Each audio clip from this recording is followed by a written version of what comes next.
Hey everybody, it is Ugly Handsome. Once again, I am back. I have taken a hiatus, if you will, to take some time to figure out other stuff that I want to do on the channel, which kind of starts today. I will be putting together some more trailer reactions of movies that are coming out in 2021, I believe. And also today, I wanted to do a Q&A. I haven't vied for you guys to put in questions, so I'm just going to do a random question generator, and I'll decide whether I want to answer them or not, depending on how personal they may be or that type of thing. But I will try to answer many questions and be completely honest about the answers. So let's say we get to the questions. What are you addicted to? Wow. Well, I don't smoke anymore. I smoked for years. I quit, 3 years ago, 4 years ago, finally. And I quit cold turkey. Actually, both times that I quit cold turkey, which was a massive surprise to me, because I didn't think I had it in me to do that, but I did. You could say sugar, and that's been like forever. I love sugar. I love sweet. I love tart. I love sweet tarts. But, so pretty much any candy. But actually for about a month now, maybe a month and a half, I haven't had any like over sugar, I guess. It's like I used to eat whatever. I would, pies and cakes and ice cream and candy, hand over fist. But I haven't. So yeah, I feel better, lost some weight. So I guess as far as addictions goes, that's pretty much it. I don't know. What do you guys think? Again, how would you answer that question? What are you addicted to? Okay, let's go to this one. What are some accomplishments that you are really proud of?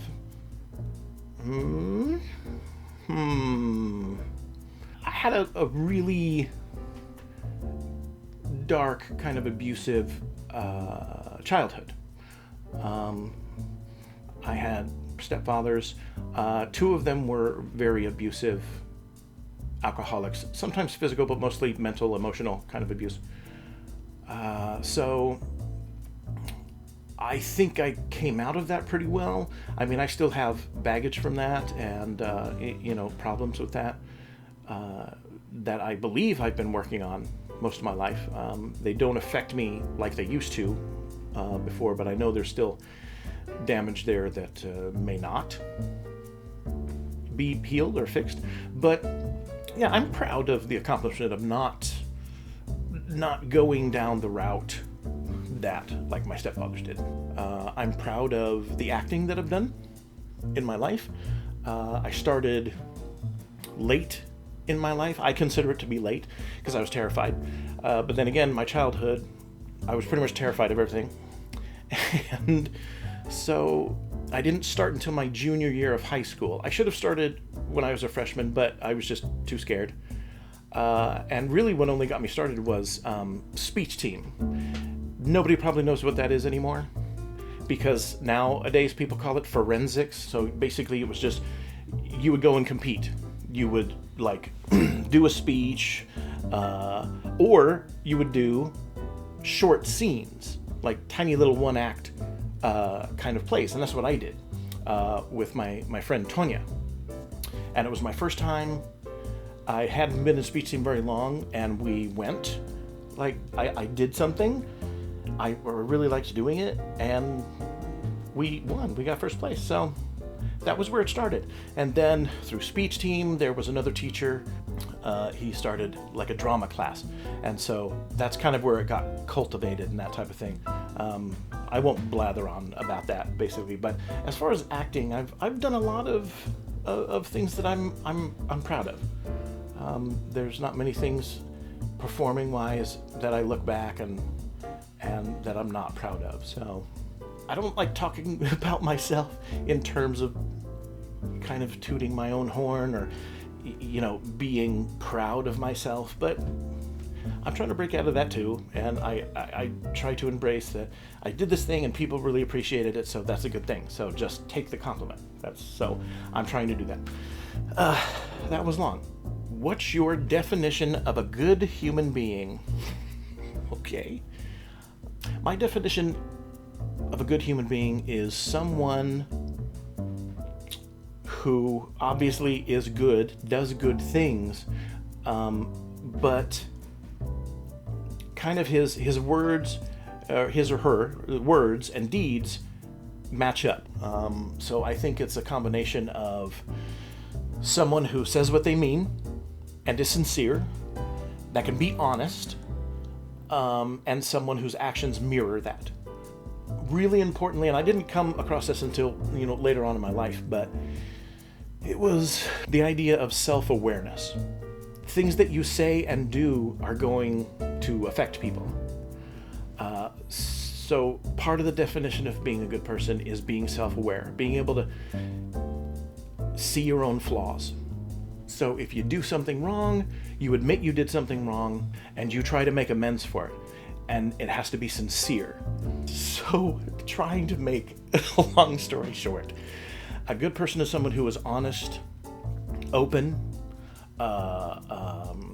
is kind, compassionate, someone who says what they mean, and they do what they say they're going to do, because all of that breeds trust. It breeds trust in other people. That's pretty much it as far as being a good person. These are becoming really long. I apologize. I'll try to just get through a few more. How fast do I read? That's a good question. I don't know. I mean, I don't know what the gauge is. I realize there are speed readers. I once I'm into something, I really like it, but it's really difficult to hold my attention just because I am such a film junkie. So it is much more difficult now for me to concentrate on books. When I was younger, I didn't really like reading that much at all. I rarely, if ever, did a book report. Thank goodness for Cliff Notes. If you don't know what those are, I'm sure they're still around. It's basically just little yellow and black books that you could pick up about a novel, and it basically summarizes it. So instead of reading 800 pages, you read like 80 pages of something, and it'll just tell you the entire story. So it really wasn't until I was in my, late 20s that I actually started reading things. So as far as my pace, if I start a book and I'm really into it, and I stay into the book, depending on the size of it, I'll probably get through it in a week. Now, my girlfriend can read like tremendous amounts of books like every hour. So it's like, I mean, she's a book reader. I'm envious of that. So I am nowhere even remotely close to how fast she reads. So sorry, I'm just filtering through questions here. There's some explosive questions I'm not going to answer. What's the best sitcom, past or present? I don't think I can answer the question to the best. There are a lot of amazing sitcoms. I was born in the 70s, so 70s and 80s. So my favorites will always come from the 80s.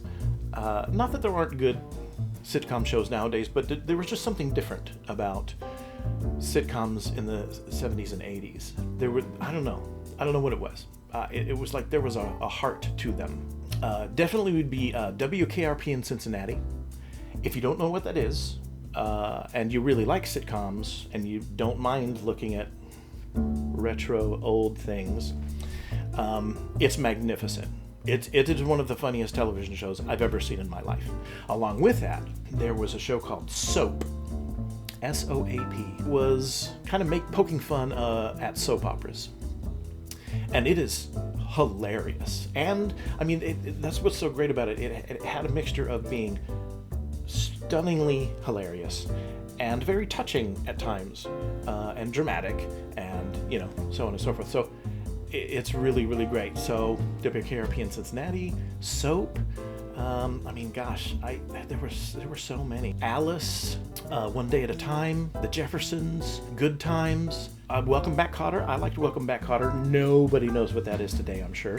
I doubt there's any streaming anywhere that plays these things. There could be, because I don't know all the streaming things, but it's definitely not on Netflix or Hulu or Amazon Prime or any of the stuff that I've looked through. Your best bet, if you're really interested in it, is try to find like something on YouTube that might be an example of the show and then watch it. And if you think you would like it, then you probably have to order the DVDs, stuff like that. So I think that'll do it for this time, for this spot of answering questions. I really would like to do it in the future. It depends on how this goes. If anybody enjoys this at all, if not, I will absolutely change to what have you. So also, as far as the channel, I'll still be doing, of course, reaction videos to trailers. I think I'm also going to venture into movie reactions. I know it's very iffy nowadays to kind of do that because of fair use.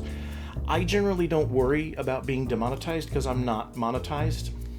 But I also don't want, people freaking out or what have you. So I'm going to try it. I watch a lot of movie reviews from other people that I really like, and I've noticed that now they have to, the picture-in-picture has to be super opaque where you can almost not really see what's going on, and they turn the sound down. So to me, it's like, why are you even bothering doing this? Just don't do it. Just do a movie review. Just watch the movie yourself and then go back and have stills from it and talk about how much you liked it. So I don't know. I'm going to venture into trying that because I want to try something a little different. The movies that I'm going to basically watch and review are movies that I've seen, but I really want to introduce to you guys, to anybody who is interested. Again, I like a lot of old school things, like really old school things. I'm talking silent movies and stuff like that. So I think I'm going to try to venture out and do some reviews of, especially now, I'm going to try to do maybe 2 videos while I have time in this month that are older Christmas movies, and try to introduce you guys to them. There are a lot of really old Christmas movies that I like, and yeah, I'd like you to know. Hey everybody, it is Ugly Handsome. I am sorry for this abrupt ending to the video. Something happened with my camera and apparently it doesn't like me, so I wasn't able to do kind of an ending. That being said, if you are new here, I hope that you've enjoyed the video and feel free to subscribe or like the video, share it, ring the bell, or not. I can't make you do things. Um, I'm Ugly Handsome. I do trailer reactions, gonna probably start doing movie reactions and so forth, and a lot of other fun stuff. So feel free to stick around, and talk to all of you later.